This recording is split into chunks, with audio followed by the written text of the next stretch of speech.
The latest entry in Fast and the Furious franchise, Fast X, is out in theaters this weekend, and just as we presumed it would be, it is an international box office monster. Now standing globally at roughly $320 million through Sunday estimates, a fine start for this franchise, but with a $340 million reported production budget, this thing has really got to climb the ladder to reach profitability. We're going to talk about how they might be able to do it. Let's get into it.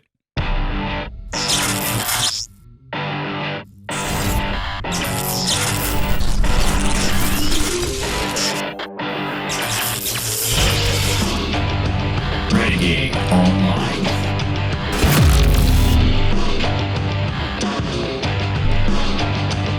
Well, folks, welcome back. Another great day here at Valiant Renegade. It's good to see everybody out there once again. And if you are like one of the many folks watching this video not yet subscribed, please take a moment and turn that little red subscribe button to gray. Hit that like button, hit that notification bell, share this sucker out on the social medias, and of course, please do leave a comment before you head out the door today. Let's get right into Fast X box office on its opening weekend. From Nancy Tartaglione at Deadline Magazine, Fast X speeds to $319 million global opening with the international box office.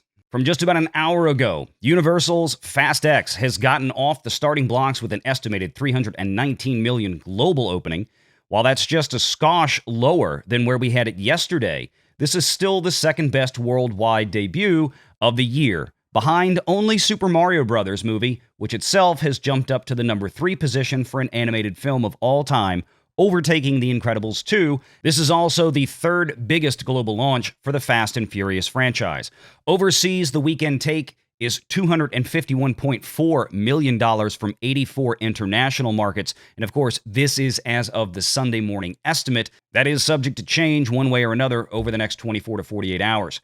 This is the top international opening of the year, and for the series, the second best start after The Fate of the Furious. In like-for-like market in today's dollars, excluding China and previews, the international opening is the third best of the franchise, 77% ahead of F9, 36% ahead of Hobbs and Shaw, 13 and 17% below The Fate of the Furious and Furious 7, respectively. And as a reminder, Furious 7 was the first movie that came out following the tragic, untimely death of Mr. Paul Walker.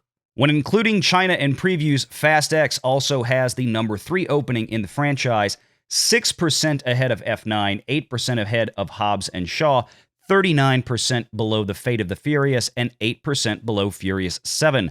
Word of mouth and social scores have been strong for the Toretto family in their 10th time around, and that includes China with an 8.9 on Maoyan. The estimated gross through Sunday there is almost $80 million, and the biggest studio debut of the year in that country. That's an encouraging note given recent wonkiness in the market. To give you an idea of the historical performance, at least in the domestic market, that would be the US and Canada, of the history of this entire franchise, you can see Furious 7 way out there up at the top as an outlier. I continue to remind folks, these are films that particularly over time have been built more and more for international box office audiences. And with the exception of 2 outliers, Fate of the Furious and Furious 7, these films have tended since 2011 with Fast 5 to land somewhere around $700 to $750 million on average. Now, of course, more recently, they've been scooting a little bit higher than that. And when you tack in Fast 7 and Fast 8, they really ran the tables with $1.5 and $1.23 billion respectively.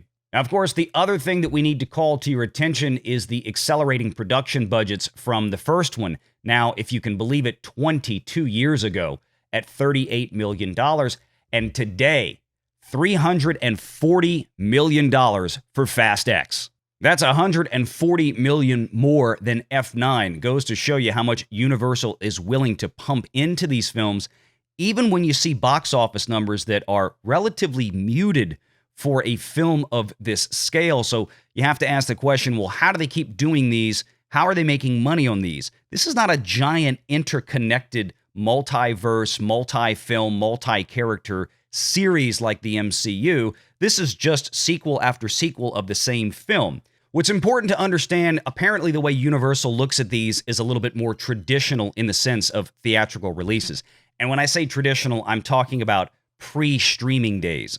It seems pretty obvious from what you can observe simply from production budgets versus total global hauls, and especially with them leaning so heavily into Chinese box office, which yields the lowest returns back to studios.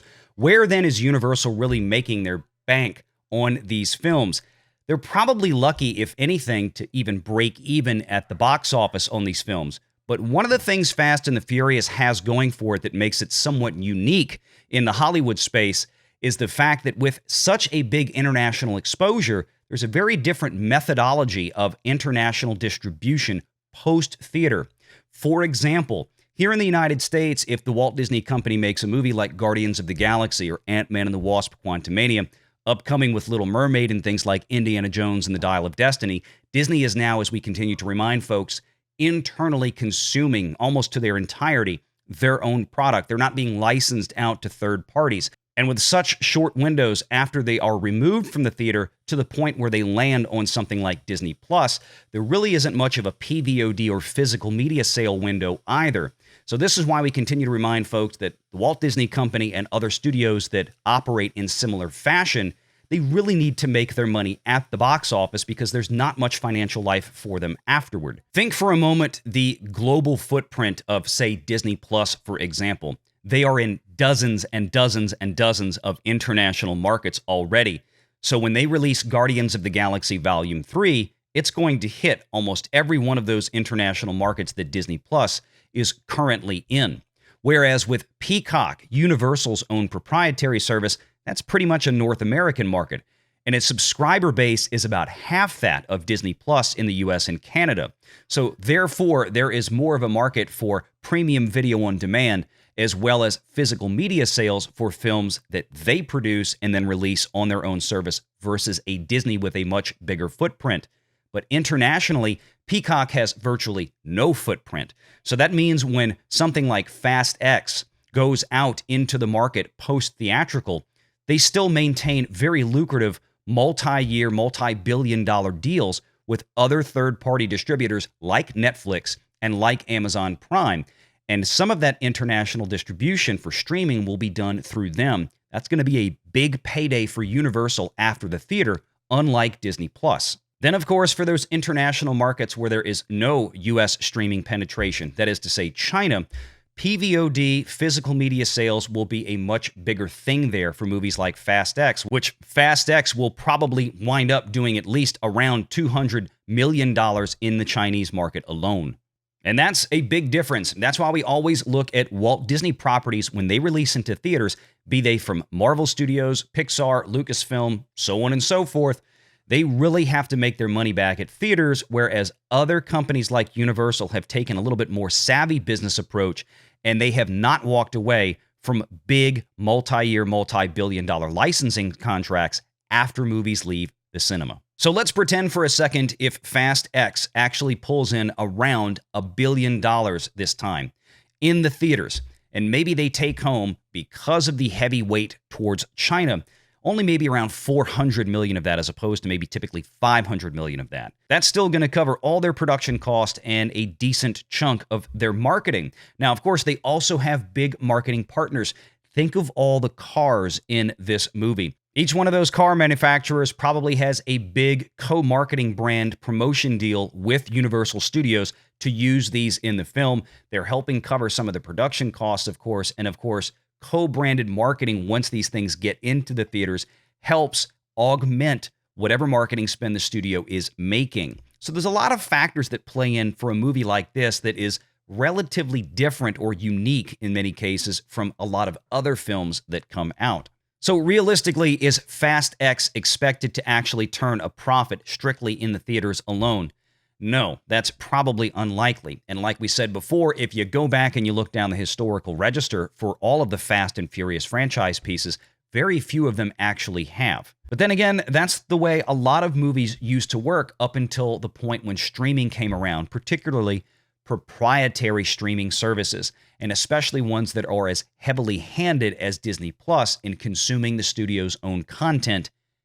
And of course, Disney Plus still has yet to turn a profit, losing on average somewhere around $1 billion per fiscal quarter right now. So far, the responses for Fast X have seemed to be pretty good. Now, it's not necessarily my cup of tea. I think I watched the first one or two of these films many years ago, haven't really kept up with them, but a lot of people still enjoy them. They're just good action popcorn movies. So let me know if you've seen Fast X or if you've planned to. And then join us this afternoon, Sunday, May 21st at 6 p.m. Eastern for the live show right here on Valiant Renegade. We've got some great guests, including Melanie Mack will be returning with us once again for a discussion on a lot of things, including all of the problems that Lucasfilm is having right now. Hope to see you there, and until then, take care.